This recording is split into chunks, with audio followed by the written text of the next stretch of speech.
नमस्कार। चलिए आज एक ऐसी बात से शुरुआत करते हैं जो शायद आपको चौंका दे। क्या आप जानते हैं कि पिछले सिर्फ 40 सालों में पूरी दुनिया में मोटापे से जूझ रहे बच्चों और किशोरों की संख्या 10 गुना बढ़ गई है। 10 गुना। ये आंकड़ा सिर्फ एक शारीरिक स्वास्थ्य की समस्या नहीं है। आज हम एक ऐसे छुपे हुए कनेक्शन को समझने की कोशिश करेंगे जो शायद कई लोगों को हैरान कर दे। और वो कनेक्शन है एक बच्चे के वजन और स्कूल में उसके प्रदर्शन के बीच। चलिए इस गहरे रिश्ते पर एक नजर डालते हैं। तो सवाल सीधा सा है और शायद बहुतों के मन में आता भी होगा कि क्या किसी बच्चे का वजन सीधे सीधे उनके रिपोर्ट कार्ड पर असर डाल सकता है। इसका जवाब जितना हम सोचते हैं ना, उससे कहीं ज्यादा गहरा और साफ है।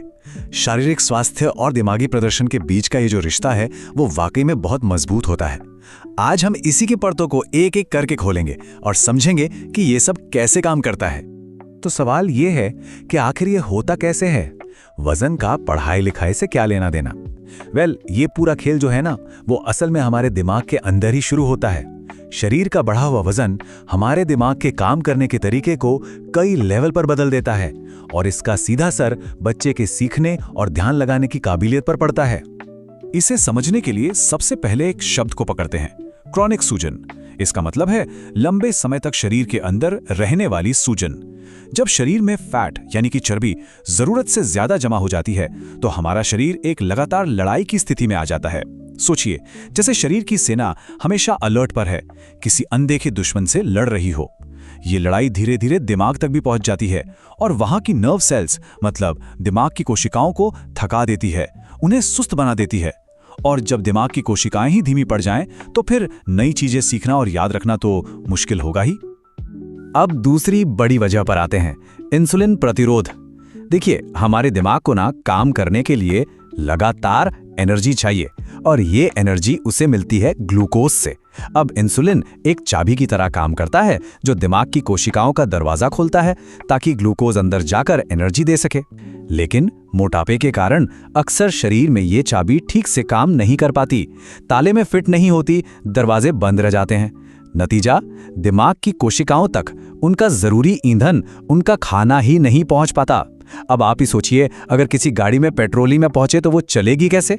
ठीक वैसे ही बिना पूरी एनर्जी के दिमाग का सोचना, समझना और याद करना बहुत मुश्किल हो जाता है। और फिर एक तीसरा बड़ा खिलाड़ी है, हार्मोन्स का बिगड़ता हुआ संतुलन। जब वजन ज्यादा होता है तो शरीर में तनाव वाला हार्मोन, जिसे कॉर्टिसोल कहते हैं, ज्यादा बनने लगता है। जब कॉर्टिसोल का लेवल बढ़ जाता है तो बच्चे का मूड अक्सर खराब रहता है, वो चिड़चिड़ा हो सकता है और किसी भी काम में उसका मन नहीं लगता। पढ़ाई के लिए जिस मोटिवेशन और फोकस की जरूरत होती है वो इस हार्मोनल गड़बड़ी की वजह से कहीं खोसी जाती है। तो अब जो हमने 3 वजहें समझी, उनका नतीजा क्या होता है, ये स्लाइड उसे बिल्कुल साफ दिखाती है। ये समझिए कि 2 अलग अलग दिमागों की कहानी है। एक तरफ है एक हेल्दी दिमाग जिससे बराबर एनर्जी मिल रही है, उसका फोकस एकदम शार्प है और याददाश्त भी मजबूत है। और वहीं दूसरी तरफ है एक तनाव से भरा दिमाग जो अंदरूनी सूजन, एनर्जी की कमी और हार्मोनल असंतुलन से जूझ रहा है। इस दिमाग में अक्सर ब्रेन फॉग यानी एक धुंधलापन सा रहता है, कुछ भी साफ साफ सोचने में मुश्किल होती है, ध्यान लगाना लगभग नामुमकिन सा हो जाता है और कोई भी नई चीज सीखना एक पहाड़ चढ़ने जैसा मुश्किल काम लगता है। ये अंतर वाकई में बहुत बड़ा है। चलिए, अब तक तो हमने बात की कि दिमाग के अंदर क्या चल रहा है, लेकिन अब ये देखते हैं कि ये सारी अंदरूनी गड़बड़ियां बच्चे की रोजमर्रा की जिंदगी में, खासकर क्लासरूम के अंदर, कैसे दिखती हैं। क्योंकि ये समस्याएं सिर्फ अंदरूनी नहीं रहती, इनके लक्षण बाहर भी साफ साफ नजर आते हैं। ये टेबल देखिए, ये सीधे सीधे सेहत की दिक्कतों को क्लासरूम की मुश्किलों से जोड़ती है। सबसे पहले खराब नींद। अक्सर ज्यादा वजन के कारण स्लीप एपनिया जैसी दिक्कत होती है, जिसमें रात को सोते समय सांस कुछ पलों के लिए रुक जाती है। इससे गहरी नींद कभी आ ही नहीं पाती। नतीजा ये होता है कि बच्चा अगले दिन क्लास में ऊँघता रहता है, उसका ध्यान भटकता रहता है। फिर बात आती है ऊर्जा की कमी की। गलत खानपान, जैसे बहुत ज्यादा मीठा या जंक फूड, शरीर में एनर्जी के लेवल को अचानक ऊपर नीचे करता है। जब एनर्जी स्टेबल नहीं रहती तो बच्चा ज्यादा देर तक किसी भी चीज पर कॉन्सेंट्रेट नहीं कर पाता। और जैसा हमने पहले बात की, हार्मोन्स के असंतुलन से जो मूड में बदलाव आते हैं वो बच्चे को चिड़चिड़ा बना सकते हैं और उसकी पढ़ने की इच्छा को ही खत्म कर देते हैं। लेकिन इतनी सारी बातें सुनने के बाद निराश होने की बिल्कुल जरूरत नहीं है, क्योंकि सबसे अच्छी खबर यह है कि इस सिचुएशन को पूरी तरह से बदला जा सकता है। घर पर ही कुछ बहुत ही आसान और असरदार कदम उठाकर इन समस्याओं को जड़ से सुलझाया जा सकता है और बच्चों के दिमागी स्वास्थ्य को फिर से पटरी पर लाया जा सकता है। तो ये हैं वो 4 मजबूत पिलर्स या कह लें स्तंभ जिन पर हमें काम करना है। एक एक करके समझते हैं। पहला है संतुलित भोजन। दिन की शुरुआत एक अच्छे पौष्टिक नाश्ते से करना बहुत जरूरी है। ये दिन भर के लिए ब्लड शुगर को स्टेबल रखता है, जिससे फोकस बना रहता है। मीठे स्नैक्स को कम करने से दिमाग को एक जैसी स्थिर ऊर्जा मिलती है। दूसरा है रोजाना की हलचल। कोई भारी भरकम जिम जाने की जरूरत नहीं है। सिर्फ 20-30 मिनट की हल्की फुल्की एक्टिविटी जैसे टहलना या दोस्तों के साथ खेलना दिमाग में खून के दौरे को बेहतर बनाता है, जिससे वो ज्यादा तेजी से काम करता है। तीसरा स्तंभ है अच्छी नींद। सोने का एक पक्का समय तय करना और सोने से कम 1 घंटा पहले टीवी, मोबाइल जैसे स्क्रीन बंद कर देना गहरी नींद लाने में मदद करता है। और गहरी नींद दिमाग के लिए एक रिचार्ज बटन की तरह काम करती है। और चौथा, पोषण कंट्रोल, मतलब सही समय पर और सही मात्रा में खाना। इससे शरीर और दिमाग दोनों पर से फालतू का बोझ कम हो जाता है। इन बुनियादी चीजों के अलावा एक और तरीका है, एक मॉडर्न अप्रोच, जो आजकल शरीर और दिमाग को एक तरह से रीसेट करने के लिए काफी चर्चा में है। इसे आप शरीर के अंदरूनी सिस्टम को एक नई शुरुआत देने जैसा मान सकते हैं। इसका नाम है इंटरमिटेंट फास्टिंग या रुक रुक कर उपवास।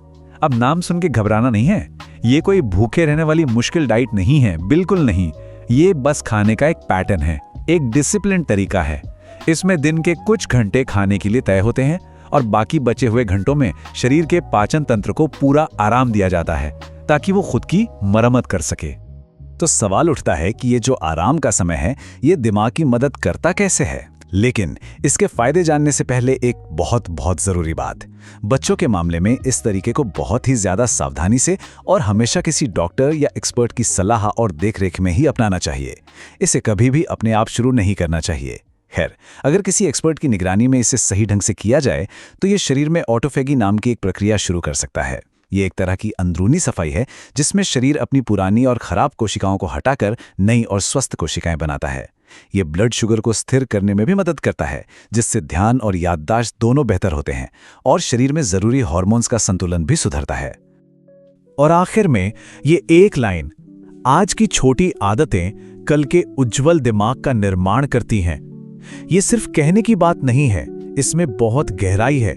बच्चों की लाइफस्टाइल में किए गए छोटे छोटे और लगातार सुधार उनके आने वाला कल, उनके स्वास्थ्य और उनकी सफलता की कहानी लिखते हैं। तो सवाल ये नहीं है कि क्या ये मुश्किल है, बल्कि सवाल ये है कि हम अपने बच्चों के बेहतर भविष्य के लिए आज से कौन सी एक छोटी और अच्छी आदत की शुरुआत करने के लिए तैयार हैं।